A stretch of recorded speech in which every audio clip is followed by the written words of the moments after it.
In the realm of automotive excellence, few names command the reverence and awe of Rolls-Royce. It's more than just a car, it's a statement, a rolling sculpture of unparalleled luxury, precision, and heritage. Synonymous with bespoke craftsmanship and an uncompromising pursuit of perfection, the brand has defined opulence for over a century. But behind this gleaming emblem of wealth lies a remarkable, often untold story, a narrative of struggle, relentless ambition, and the sheer force of will of one man. It's the journey of a poor boy who defied every expectation to build the world's most luxurious car. Our story begins in 1863, amidst the modest farming lands of Alwalton, Cambridgeshire. Here, Frederick Henry Royce was born, one of 5 children to James Royce, a struggling miller. It was a time of hardship for many, and the Royce family was no exception. Before young Henry could even grasp the full scope of his surroundings, his father's milling business faced a devastating blow, succumbing to bankruptcy. This unforeseen tragedy would cast a long shadow over Henry's childhood, forcing him into the unforgiving realities of Victorian-era poverty at an incredibly tender age. By the age of 9, Henry's childhood was irrevocably over. The harsh economic realities demanded he contribute to his family's survival. He started working, first selling newspapers on the bustling, grimy streets of London, a stark contrast to his rural birthplace. Later, he took on the demanding role of a telegraph boy, delivering messages across the city. These were grueling, thankless jobs for a child, offering little comfort or respite. Yet, even in these formative years, a quiet determination began to forge itself within the young boy, a resolve to escape the cycle of poverty that threatened to consume him. Just when his future seemed destined for endless manual labor, a rare opportunity emerged. With the crucial financial support of an aunt, Henry secured an apprenticeship at the esteemed Great Northern Railway Works in Peterborough. This was more than just a job, it was a gateway to knowledge, a chance to work with machinery, and to understand the intricate mechanics that fascinated him. For 3 years, he immersed himself in the world of engineering, absorbing every lesson, every detail. However, fate intervened once more when his aunt's funds ran dry, forcing him to leave the apprenticeship prematurely. Despite the setback, the spark ignited at the railway works refused to be extinguished. Henry continued his practical education, working as a toolmaker in Leeds and then for an electric company in London. But his true mastery came from relentless self-study. Driven by an insatiable curiosity and an unwavering dedication, he devoured textbooks and attended night classes, teaching himself the complex principles of electrical and mechanical engineering. It was during these solitary hours of learning that his defining trait began to fully emerge, an uncompromising obsession with perfection, quality, and reliability, a philosophy that would become his lifelong creed. In 1884, at the age of 21, with just £20 in capital, Henry Royce embarked on his first entrepreneurial venture. He partnered with Ernest Claremont to establish F.H. Royce and Company in Manchester. Starting small, the company initially focused on manufacturing domestic electrical fittings, dynamos, and eventually, electric cranes. From the outset, Royce instilled his rigorous standards into every product. He wasn't just building components, he was crafting them with a meticulous attention to detail that few rivals could match. This unwavering commitment to excellence quickly distinguished his fledgling company. Under Royce's exacting leadership, F.H. Royce and Company quickly earned a stellar reputation. Their dynamos were efficient, their electric cranes powerful, and all their products were known for their exceptional precision and, crucially, their reliability. In an era where engineering was often a gamble, Royce's creations simply worked, consistently and flawlessly. This reputation wasn't built on flashy marketing, but on solid, undeniable performance.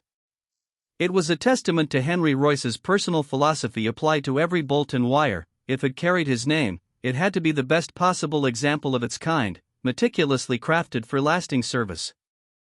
By 1902, Henry Royce was a successful industrialist, but his restless mind sought new challenges. He purchased a French de Cauville car, hoping it would meet his exacting standards for transportation. However, he was profoundly disappointed. The car was noisy, unreliable, and frankly, poorly built in his estimation. It was far from the engineering excellence he demanded. This frustration, however, wasn't a cause for despair, but a spark for innovation. It ignited a profound realization: if he wanted a truly excellent car, one that met his high ideals of quality and reliability, he would have to build it himself. Driven by his trademark obsession with perfection, Royce resolved to create a motor car that embodied his principles. He set to work, dedicating countless hours to designing and building his own vehicle.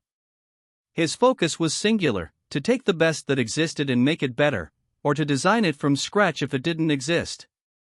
In 1904, the first Royce car emerged from his workshop, a 10-horsepower, two-cylinder machine. It wasn't just an improvement, it was a revelation of smooth operation, quiet running, and robust construction. He built 3 more, keeping one, giving one to Ernest Claremont, and another to his business partner, Henry Edmunds. Henry Edmunds, a perceptive businessman and a director of Royce Limited, was not just a recipient of one of Royce's innovative new cars, he was also a keen observer of its revolutionary quality. Edmunds immediately recognized the profound potential in Royce's meticulously engineered vehicle. He understood that this was not merely an improved car, but a paradigm shift in automotive design and reliability. It was Edmunds who realized that such a machine deserved a wider audience, and he knew just the person who could provide that platform: a pioneering figure in the nascent British automotive scene. The man Edmunds had in mind was Charles Stuart Rolls. Born into aristocracy, Cambridge-educated, Rolls was a true pioneer. He was a passionate motorist, an early aviator, and crucially, one of the first car dealers in Britain, operating C.S. Rolls and Company in London. His dealership specialized in importing prestigious French cars, placing him at the very forefront of the automotive world.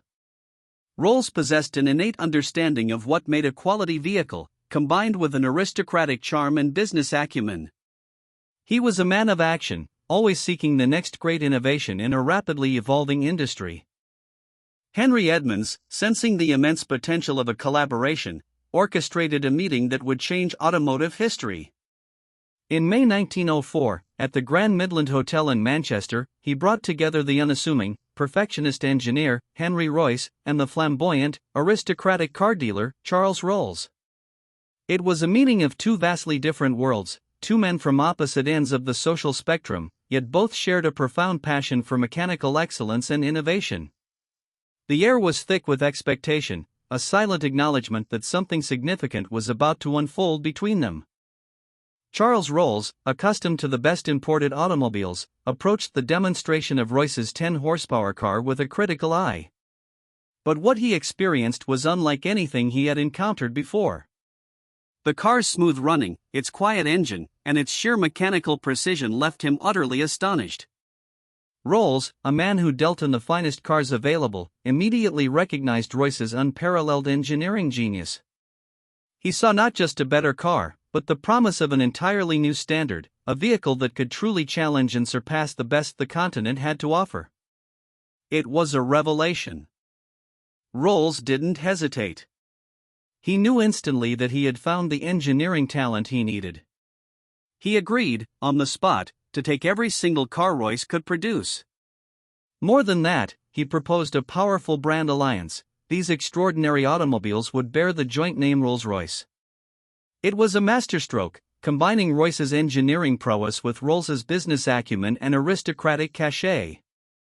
The formal agreement, outlining C.S. Rolls and Company's commitment to take Royce's entire production, was solidified by December 1904. The foundation for an automotive legend was laid. The partnership quickly blossomed. Building on the initial agreement, Rolls-Royce Limited was formally established in March 1906. This new company, driven by Henry Royce's relentless pursuit of mechanical perfection and Charles Rolls's vision for marketing and sales, was poised for greatness. From its inception, the company's mission was clear: to produce the best car in the world. This audacious goal was not mere hyperbole, it was a reflection of Royce's unwavering commitment to uncompromising quality, a standard he had cultivated since his days of self-taught engineering in poverty. The first true Rolls-Royce model, the 4050 HP, famously known as the Silver Ghost, soon became the embodiment of the brand's philosophy. It demonstrated unprecedented reliability and refinement, once driving over 14,000 miles continuously without a single forced stop. This remarkable feat solidified the company's reputation and etched the name Rolls-Royce into the annals of automotive history as a byword for engineering excellence. Every detail, from the engine's whisper-quiet operation to the luxurious cabin, reflected Henry Royce's exacting standards, fulfilling his childhood dream of making things truly perfect. Henry Royce remained actively involved in the company until his death, continuously driving innovation and upholding the highest standards. His obsession with perfection wasn't just a trait, it was the bedrock upon which Rolls-Royce was built. Even as the company achieved global acclaim, Royce's focus never wavered from the minute details, always seeking ways to improve, to refine, to make things better. He famously stated, "Take the best that exists and make it better. When it doesn't exist, design it." This motto became, and remains, the guiding principle of the brand, a testament to his enduring influence. In recognition of his monumental contributions to British engineering and industry, Henry Royce was deservedly knighted in 1930, just 3 years before his passing. The boy who once sold newspapers on the streets of London, the self-taught engineer who started with nothing, had reached the pinnacle of recognition. Sir Henry Royce passed away in 1933, leaving behind an indelible mark on the world. His life story is a powerful testament to the triumph of human spirit, intellect, and an unwavering commitment to excellence, proving that true genius knows no social boundaries. Today, the Rolls-Royce brand continues to embody the vision of its founder. Every vehicle that bears the iconic Spirit of Ecstasy figurine and the interlocking RR badge is a direct descendant of Henry Royce's relentless pursuit of perfection. From the dusty streets of Victorian London to the hallowed halls of automotive luxury, his journey serves as an enduring inspiration.